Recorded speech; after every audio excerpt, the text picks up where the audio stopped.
আজ থেকে প্রায় ১০০ বছর আগের কথা। নৈহাটির বাসিন্দা শ্রী ভবেশ চক্রবর্তী কয়েকজন বন্ধুর সঙ্গে নদিয়ার শান্তিপুরের রাস উৎসব দেখতে গিয়েছিলেন। রাসের মেলায় ঘুরতে ঘুরতে সেখানে এক বড় কালীর বিগ্রহ তার চোখে পড়ে। মন ভরে যায় ভবেশ চক্রবর্তী। নৈহাটি ফিরে তিনি একদিন ভাবছিলেন যে তিনিও এরকম একটি বড় কালীর বিগ্রহ প্রতিষ্ঠা করতে চান।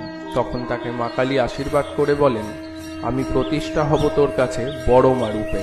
খুব বিখ্যাত হবে সেই পুজো, প্রতিষ্ঠিত হয় বড় মা। শুরুতে এই কালীর প্রতিমা ভবেশ কালী নামেই পরিচিত ছিল। পরবর্তীকালে এই ২১ ফুটের ভবেশ কালীকে বড় কালী বলা হয়। তারপরের নাম হয় বড় মা। বড় মায়ের মাহাত্ম্য লোকমুখে ঘুরে বেড়ায়। কেউ কেউ বলে একদল মানুষ নাকি হঠাৎ তাকে বড় মা বলে ডেকে ওঠে। তারপর থেকে বড় কালীর নাম হয় বড় মা। বড় মার পুজোয় প্রচুর ভক্ত ভিড় করে